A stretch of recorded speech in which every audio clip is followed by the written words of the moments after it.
Hello दोस्तों, नमस्कार। Target classes with Harish sir में स्वागत है। देखते हैं आज की वीडियो का फर्स्ट क्वेश्चन। फर्स्ट दिया गया है, निम्नलिखित ज्वालामुखियों में कौन जो भूमध्य सागर के प्रकाश स्तंभ के रूप में जाना जाता है।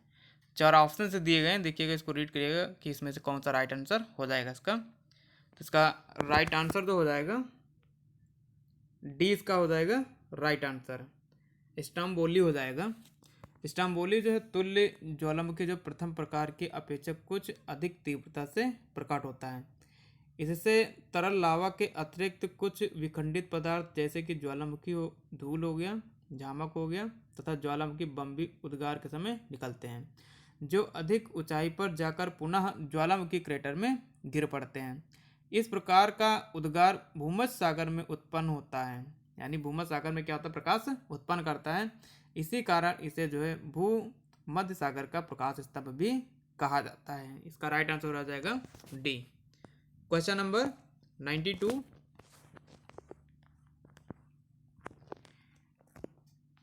निम्नलिखित में कौन ज्वालामुखी जो है क्रिया द्वारा निर्मित बाह्य स्थल आकृति है।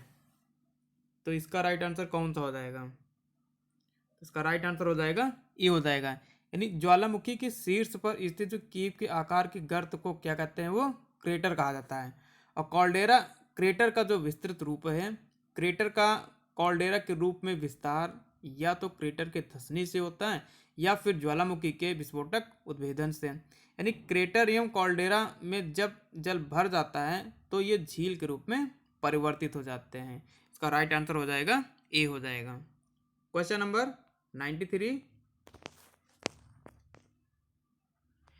निम्नलिखित में कौन सा हिम युग्म परिकल्पना से संबंधित नहीं है। चार ऑप्शन से दिए गए हैं।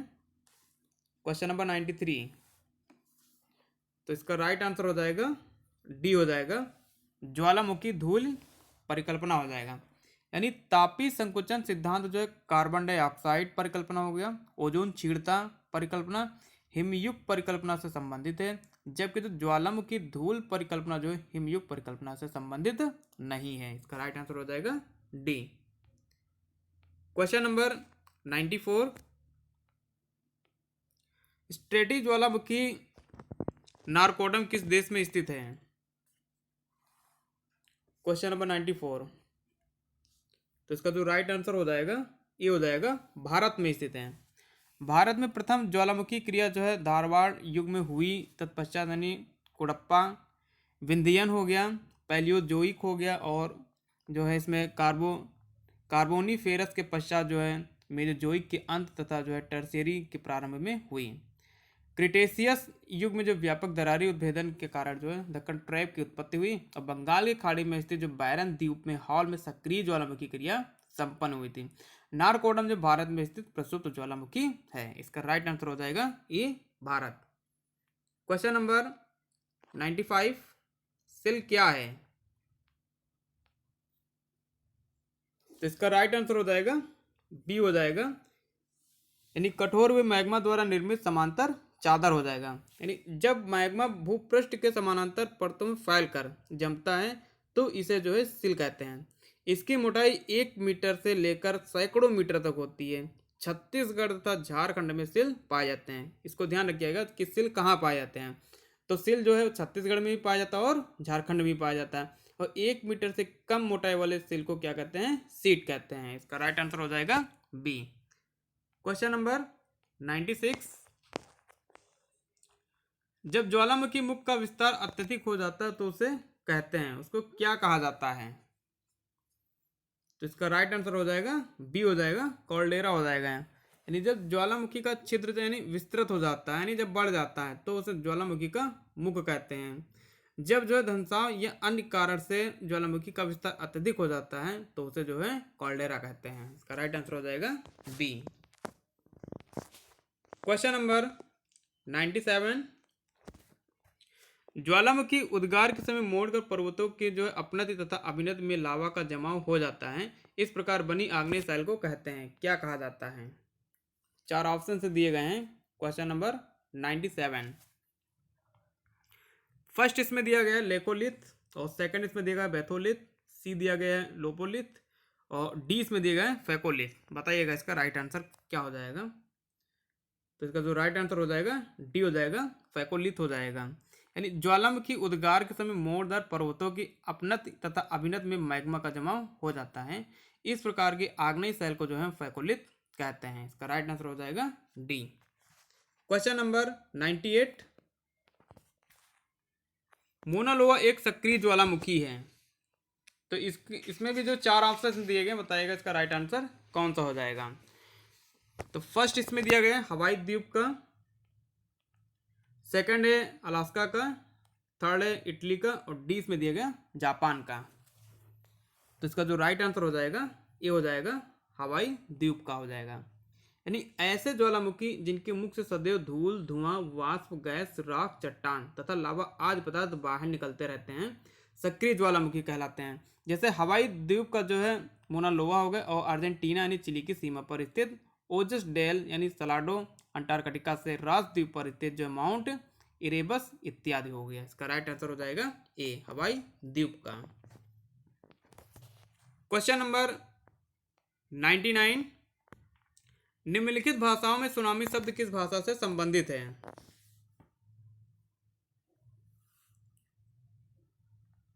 क्वेश्चन नंबर 99, तो इसका जो राइट आंसर हो जाएगा सी हो जाएगा, जापानी से संबंधित है।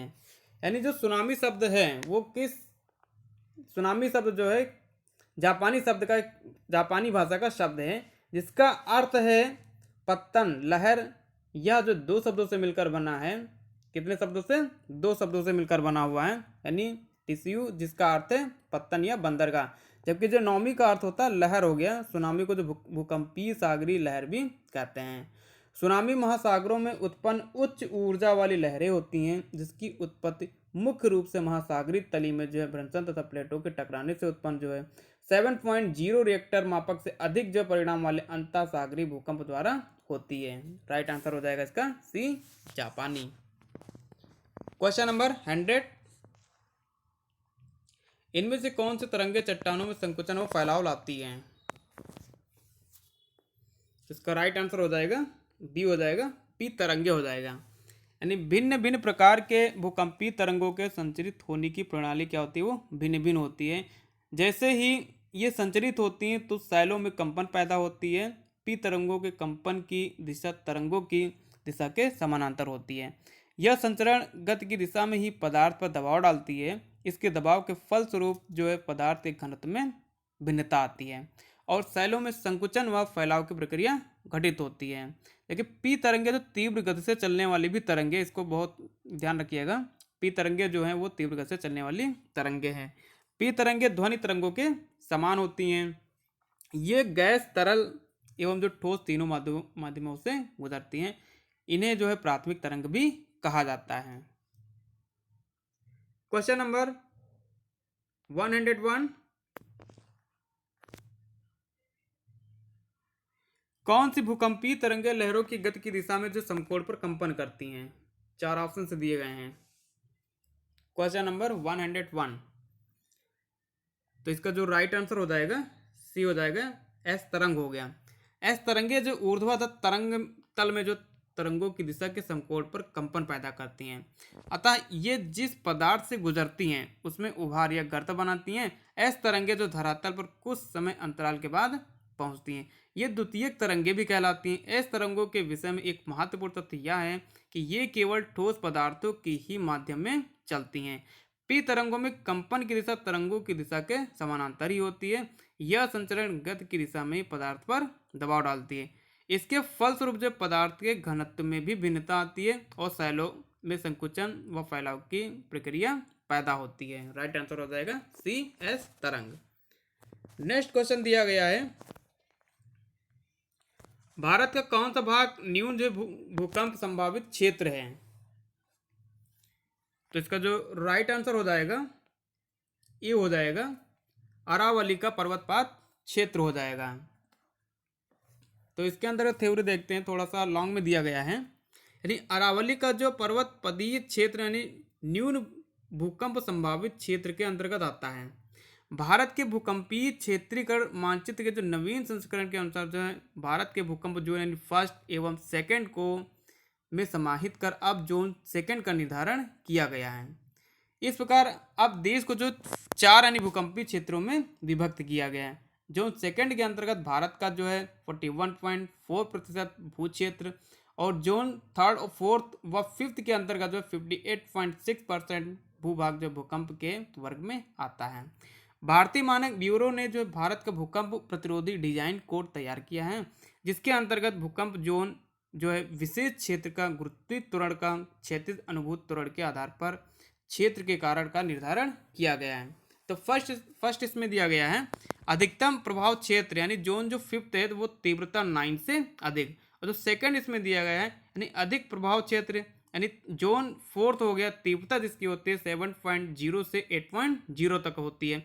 जबकि जो मध्यम प्रभाव क्षेत्र होता है यानी जिसको हम जोन 3 कहते हैं, इसकी जो तीव्रता होती है 6.0 से 7.0 होती है। और जबकि जो 4 नंबर दिया गया है यानी न्यून प्रभाव क्षेत्र यानी जोन सेकंड जो होता है, इसकी तीव्रता जो होती है 5.0 से 6.0 तक होती है।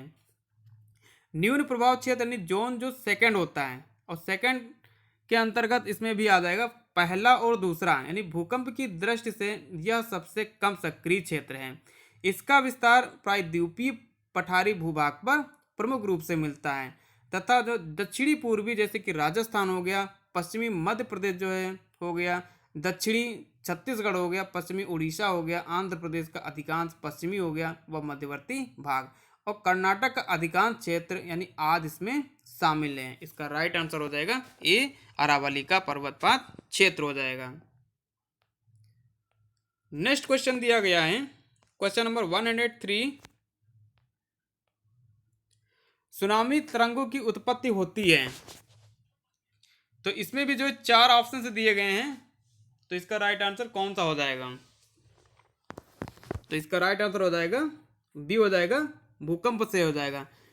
सुनामी जो है जापानी भाषा का शब्द है जिसका अर्थ होता है पतन यानी लहर। सुनामी महासागरों में उत्पन्न जो उच्च ऊर्जा वाली लहरें होती हैं जिसकी उत्पत्ति मुख्य रूप से महासागरीय तली में जो भ्रंशन तथा प्लेटों के टकराने से होता है। इसके अलावा सुनामी की उत्पत्ति जो है महासागरीय तली पर ज्वालामुखी के विस्फोटक उद्गार, अंतःसागरीय जो है वृत्ताकार भूसंकलन आदि द्वारा भी होता है। नेक्स्ट क्वेश्चन दिया गया है, सुनामी क्या है? 4 ऑप्शन से दिए गए हैं। फर्स्ट इसमें दिया गया ज्वारी तरंगे, सेकंड दिया गया तटीय लहरें हो गया, और सी दिया गया भूकंप द्वारा उत्पन्न तरंगे, और जबकि डी दिया गया स्वच्छ जलधारा। तो इसका जो राइट आंसर हो जाएगा सी हो जाएगा, यानी भूकंप द्वारा उत्पन्न तरंगे। नेक्स्ट क्वेश्चन दिया गया है, भूकंप के दौरान लहरों के ऊपरी भाग का वेग घनत्व में वृद्धि के साथ जो इससे गुजरने वाली वस्तु को आगे बढ़ाएगी। 4 ऑप्शन से दिए गए हैं। फर्स्ट इसमें दिया गया है नहीं बदलेगा, शुरुआत में बढ़ेगी और फिर घटेगा। थर्ड दिया गया बढ़ेगा, और डी दिया गया है घटेगा। इसका राइट आंसर कौन सा हो जाएगा? तो इसका जो राइट आंसर हो जाएगा सी हो जाएगा, यानी बढ़ेगा। यानी जो भूकंप के दौरान इन लहरों के ऊपरी भाग का वेग जो होता है यानी घनत्व में वृद्धि के साथ साथ बढ़ेगा, जो इससे गुजरने वाली वस्तु की आगे बढ़ाएगी। और भूकंपीय तरंगे मुख्य रूप से 3 प्रकार की होती हैं, जिन्हें जो पी, एस एवं एल तरंगों के नाम से भी जाना जाता है। इसको ध्यान रखिएगा, जो भूकंपीय तरंगे होती है वो मुख्य रूप से 3 प्रकार की होती हैं। कौन कौन सी? पी, एस और एल हो गया। तो जो पी तरंगे हैं, पी तरंगे जो है इन्हें हम प्राथमिक तरंगे यानी ध्वनि तरंगे, अनुलंब तरंग या जो है संपीड़न तरंगे भी कहते हैं। ये तरंगे ठोस, द्रव तथा गैस तीनों माध्यमों से होकर गुजरती हैं। और जबकि जो सेकंड नंबर था इसमें एस तरंगे, ये जो है अनुप्रस्थ तरंगे हैं। एस तरंगे केवल ठोस से होकर गुजरती हैं। और जो तीसरा पॉइंट इसमें दिया गया था एल तरंगे, ये तरंगे लंबी अवधि वाली तरंगे हैं और इनका संचरण केवल धरातलीय भाग में ही होता है। नेक्स्ट क्वेश्चन दिया गया है 106, रीड करिएगा क्वेश्चन। इसका राइट आंसर कौन सा हो जाएगा?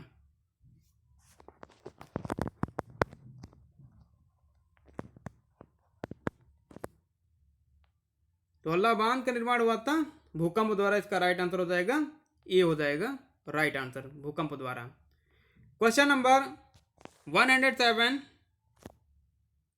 निम्नलिखित में कौन जो टी जो है भूकंपीय तरंगों की छाया कटिबंध को प्रदर्शित करता है? 4 ऑप्शन से दिए गए हैं।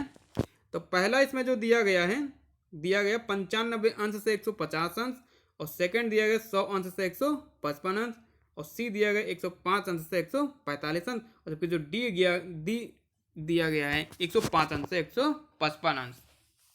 तो इसका जो राइट आंसर हो जाएगा सी हो जाएगा इसका राइट आंसर, यानी 105 अंश से 145 अंश हो गया। यानी पी तरंगों को जो है प्राथमिक तरंगे कहते हैं, और पी तरंगों का जो संचरण होता है वो ध्वनि तरंगों के समान होता है, अर्थात इनमें अणुओं का कंपन जो तरंगों की दिशा में आगे एवं पीछे की ओर होता है, अतः इन्हें जो अनुदैर्ध्य तरंग या संपीड़ित तरंग भी कहा जाता है। नेक्स्ट क्वेश्चन दिया गया 108, भूकंप की कौन सी तरंगें तरल माध्यम से गुजरने के दौरान से अपवर्तित हो जाती हैं? तो इसका जो राइट आंसर हो जाएगा ये हो जाएगा पी तरंगे हो जाएंगी। क्यों होगा? क्योंकि जो पी तरंगे होती हैं ठोस, द्रव्य तथा गैस तीनों माध्यम से गुजर सकती हैं, इन्हें जो प्राथमिक तरंग भी कहते हैं, और जबकि जो एस तरंगे होती है वो तरल में विलुप्त हो जाती हैं। इसका राइट आंसर हो जाएगा ए पी तरंगे। क्वेश्चन नंबर 109, भूकंप की तीव्रता मापने के लिए हम का प्रयोग करते हैं? तो इसमें हम जो प्रयोग करते हैं वो करते हैं मर्केली पैमाना हो जाएगा। इसका जो राइट आंसर हो जाएगा ये हो जाएगा। यानी भूकंप की तीव्रता मापने के लिए हम जो है मर्केली स्केल का प्रयोग करते हैं। यह जो मापक गुणात्मक है, परिमाणात्मक नहीं। यह मापक इंद्रियों द्वारा प्राप्त अनुभव, विनाशकारी प्रभाव आदि के आधार पर जो है विकसित किया गया है। और एक चीज़ ये भी बता देते हैं, जो आयोग के द्वारा जो आंसर ये माना गया था वो ए ही इसमें माना गया था, इसको ध्यान रखिएगा। फर्स्ट वाला आंसर इसका राइट हो जाएगा। नेक्स्ट क्वेश्चन दिया गया है, एक भूकंप का भूकंपी केंद्र स्थित होता है, कहां पर स्थित होता है? चार ऑप्शन से दिए गए हैं। फर्स्ट इसमें दिया गया है पृथ्वी की सतह पर, बी दिया गया अधिकेंद्र के विपरीत, और जबकि सी दिया गया पृथ्वी के अंदर अभिकेंद्र के नीचे, और डी इसमें दिया गया अभिकेंद्र के 90 अंश पर। बताइएगा इसका राइट आंसर कौन सा हो जाएगा? तो इसका राइट आंसर हो जाएगा डी, अभिकेंद्र के 90 अंश पर। यानी पृथ्वी के केंद्र के ठीक ऊपर पृथ्वी की सतह पर स्थित बिंदु को भूकंप का अधिकेंद्र कहते हैं।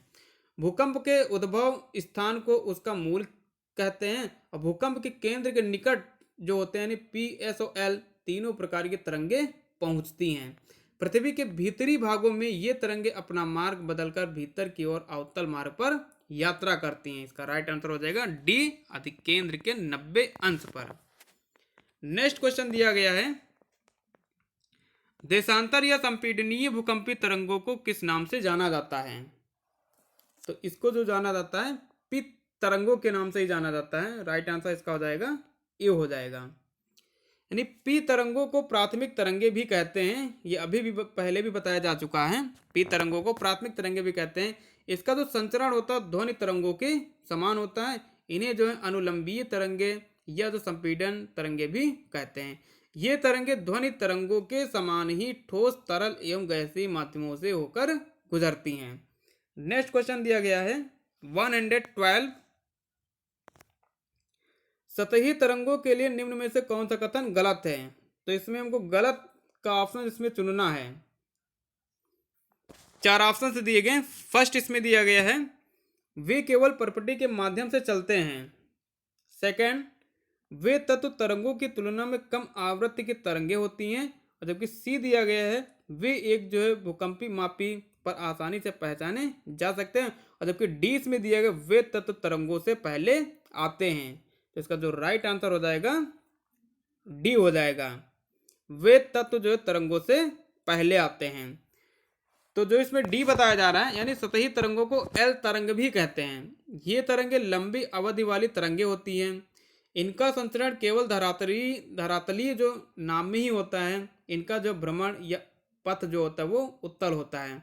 अधिक गहराई पर ये तरंगे लुप्त हो जाती हैं। और एल तरंगे सबसे कम गति वाली किंतु सर्वाधिक जो होती है वो विनाशकारी भी होती है। इसको ध्यान रखिएगा, जो एल तरंगे होती है वो सबसे कम गति वाली होती है किंतु जो सर्वाधिक जो विनाशकारी होती है। इसका जो वेग होता है 1.5 से जो 3 किलोमीटर प्रति सेकंड होता है।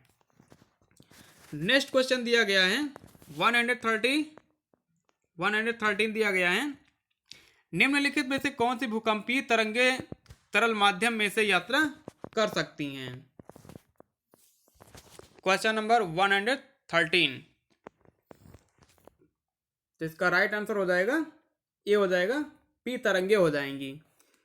पी तरंगे तरल माध्यम से यात्रा कर सकती हैं। पी तरंगे जो होती है वो प्राथमिक तरंगे हैं। इनका संचरण ध्वनि तरंगों के समान होता है। इन्हें अनुलंब तरंगे या संपीड़न तरंगे भी कहते हैं।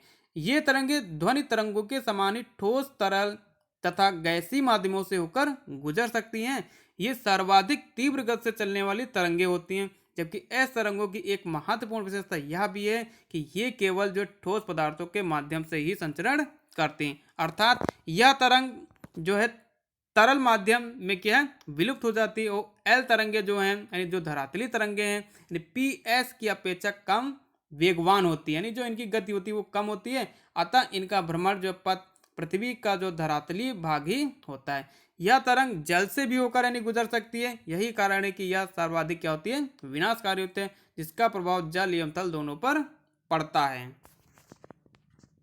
नेक्स्ट क्वेश्चन दिया गया है, भूकंप मात्रा से संबंधित रिक्टर मापक निम्न के मध्य विस्तृत होती है। Question number 114। इसका राइट आंसर कौन सा हो जाएगा? तो इसका राइट आंसर जो हो जाएगा बी हो जाएगा। इसका राइट आंसर 0 से 9 हो जाएगा। यानी रिक्टर मापक का जो विकास वर्ष है वो 1935 में किया गया था। और ये कहाँ किया था? अमेरिका में। वैज्ञानिक थे इसमें, भूवैज्ञानिक थे चार्ल्स जो फ्रांसिस जो रिक्टर द्वारा किया गया। इसमें 0 से 9 तक संख्याएं होती हैं और इसमें हर आगे वाली संख्या अपने पीछे वाली संख्या की जो होती है वो 10 गुना भूकंपीय जो परिमाण को प्रस्तुत करती है। मरकेनी पैमाने पर भूकंपीय तीव्रता का मापन जो होता है वो 0 से 12 तक अंकों तक दर्शाया जाता है।